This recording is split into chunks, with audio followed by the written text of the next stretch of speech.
In the dark, frigid void beyond Neptune lies a vast and mysterious region, where the ancient remnants of our solar system's birth drift silently through the darkness, perfectly preserved by the deep freeze of space. To reach this shadowy expanse from Earth, we must travel past the rocky planets, flying by Mars and then beyond the swirling storms of Jupiter and Saturn. Farther still, out beyond the blue giants, Uranus and Neptune, we finally reach our destination. Welcome to the Kuiper Belt, a vast ring of icy debris encircling our solar system like a frozen halo. This isn't just a collection of distant rocks. It's a time capsule from 4.6 billion years ago, holding the untouched building blocks of our cosmic neighborhood. It is home to several dwarf planets and mysterious objects that have left many astronomers scratching their heads. Join me today as we explore the worlds lurking in the shadows of our solar system and piece together clues about its history, about planetary formation, comet activity, and even the origins of life. Before we knew for sure that the Kuiper Belt was real, astronomers suspected that something existed beyond Neptune. For decades, everyone's favorite dwarf planet, Pluto, was thought to be an isolated object in the outer solar system. But something didn't add up. Its small size and unusual orbit suggested that Pluto wasn't alone, and that maybe it was merely one of a number of yet-to-be-discovered distant objects.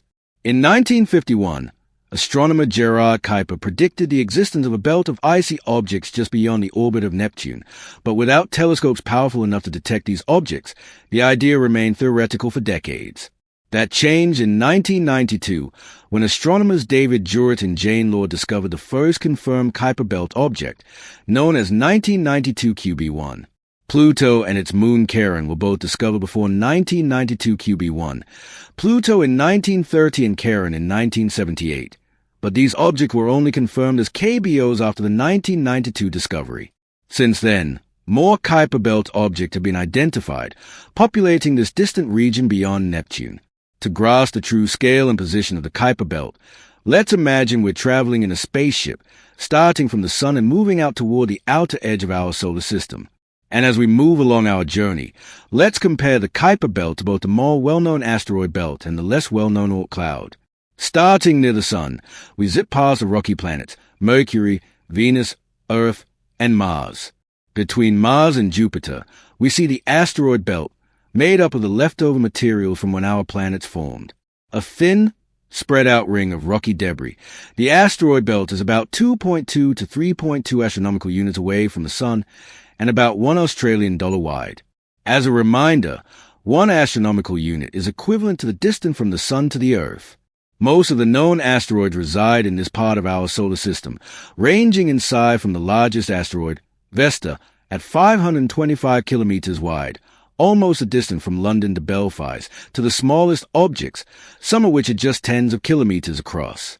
However, despite residing in such a large space, the total mass of all the asteroids in the whole asteroid belt combined is only about 3% of the mass of the Moon.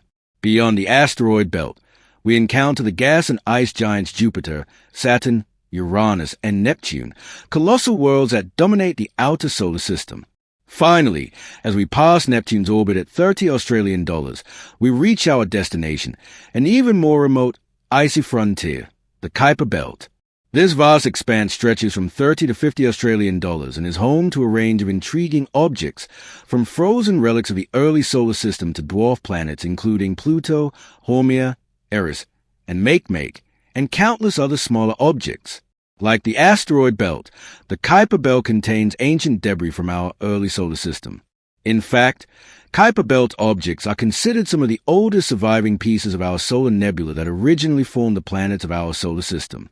And so, at one point in the very distant past, these stray pieces might have been able to come together to form yet another planetary body. However, Neptune's gravity prevented the icy object from coalescing and never allowed them to form something new. Unlike the asteroid belt, which is primarily made of rocky material, the Kuiper Belt consists mostly of frozen methane, ammonia, and water ice, forming a frozen, thick, donut-shaped ring of debris.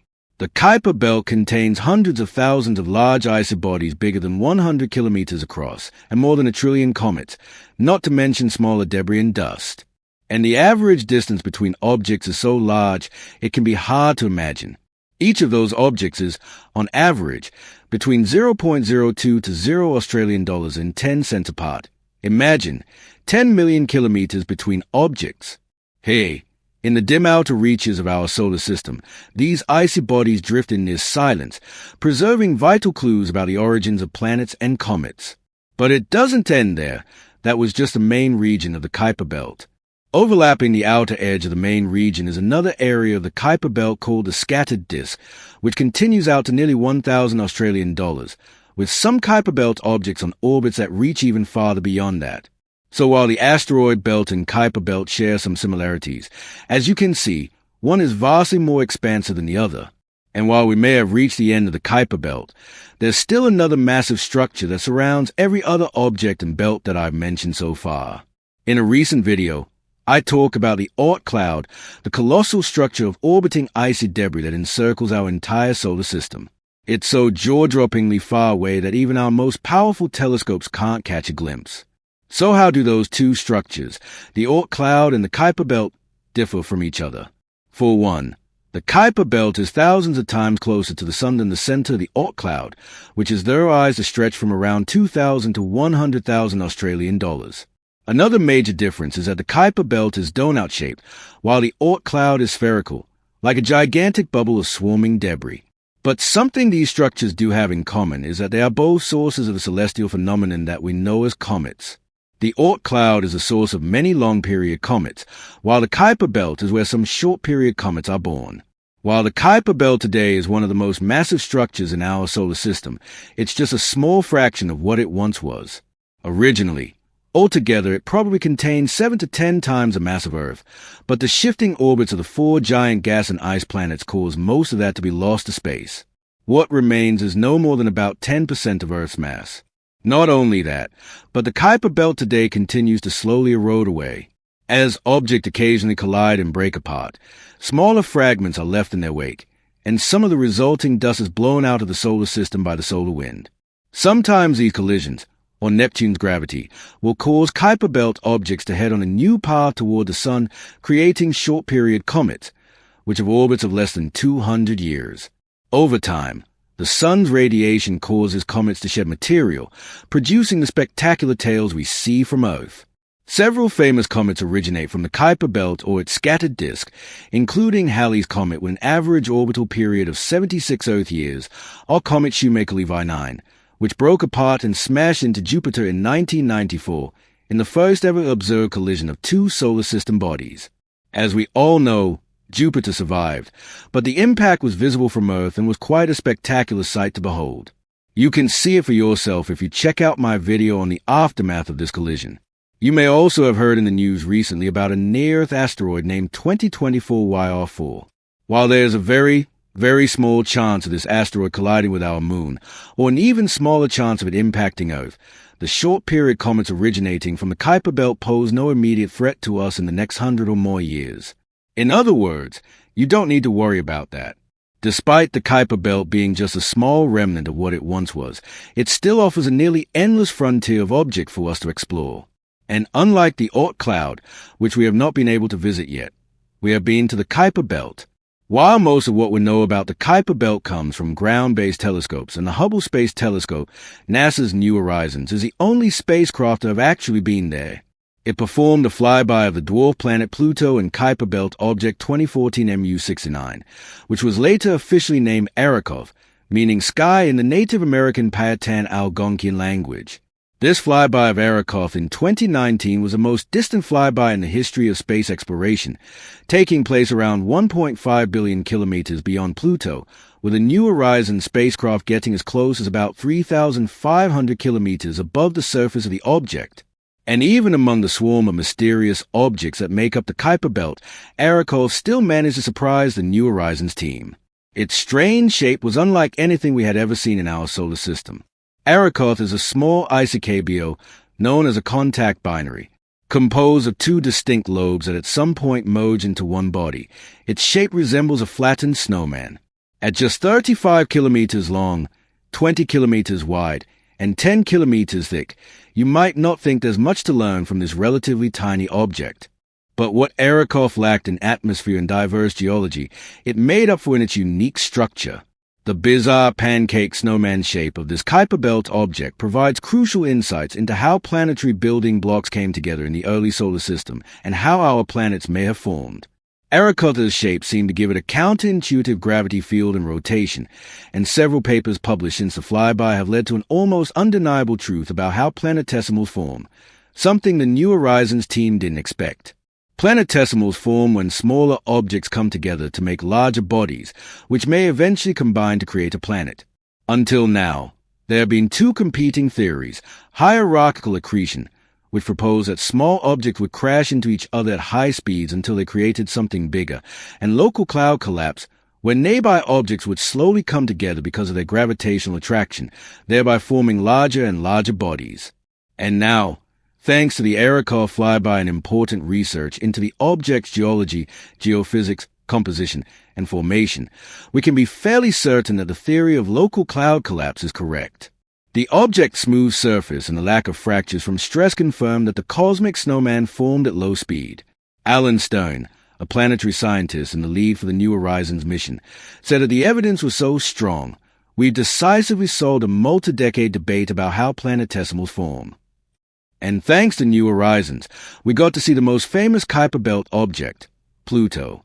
The spacecraft performed a flyby in 2015, allowing us to get up close and personal like never before and take those stunning images. The mission collected observations of Pluto and Charon, the dwarf planet's largest moon, and was able to collect data on Pluto's other satellites, Nix, Hydra, Kerberos, and STYX. Of course, we've all seen the stunning photographs of Pluto's heart-shaped surface region, also known as a tumor regio. But did you know that the heart-shaped feature is actually a glacier? The western lobe of the heart, named Sputnik Planitia after Earth's first artificial satellite, Sputnik 1, is a vast nitrogen glacier that stretches 1,000 kilometers wide and 4 kilometers deep, and is undoubtedly the largest known glacier in the solar system. The eastern lobe of the heart gets its light color from nitrogen that is carried from Sputnik Planitia and deposited as ice. Not only did we get stunning images of Pluto, but the data from New Horizons forever changed how we understand our favorite dwarf planet. It revealed that Pluto is far more complex than we previously thought, and offered clues to the origins of its heart-shaped feature. The data led some to believe that Pluto's heart-shaped region could be explained by an internal water-ice ocean. However, a recent study led by astrophysicist Harry Ballantyne from the University of Bern has revealed another, more likely culprit. The heart shape may have been caused by a low-velocity impact that left a gigantic splatter across the surface of Pluto, creating the western half of the heart shape. This impact would have come in at an oblique angle, as in, not straight on. Imagine throwing a water balloon across dry pavement in the same way you might try to skip a stone across a pond. When the balloon scrapes the pavement, it pops, leaving an elongated splat of water across the pavement. This kind of angled, low-velocity impact is similar to how the western lobe of Pluto's heart feature may have been created. But it's not just Pluto that we got to see up close. The images of Pluto's moon Charon were also incredible. Can you make out the enormous equatorial tectonic belt? Its existence suggests a long-gone water-ice ocean on Charon. So what comes next in our quest to understand the Kuiper Belt, and consequently, to understand our solar system? New Horizons is expected to exit the Kuiper Belt sometime between 2028 and 2029, and while there is no current target for a further flyby, it is possible if NASA identifies another suitable target. New tools like the James Webb Space Telescope could help us to further analyze the composition of Kuiper Belt objects. And perhaps in the distant future, a robotic mission might allow us to land on one of these mysterious objects or even collect a sample for a return mission back to Earth. Who knows what else we'll discover out there in this vast frozen frontier? As technology advances, future missions will hopefully push deeper into the Kuiper Belt, revealing more of its long-held secrets, one icy world at a time.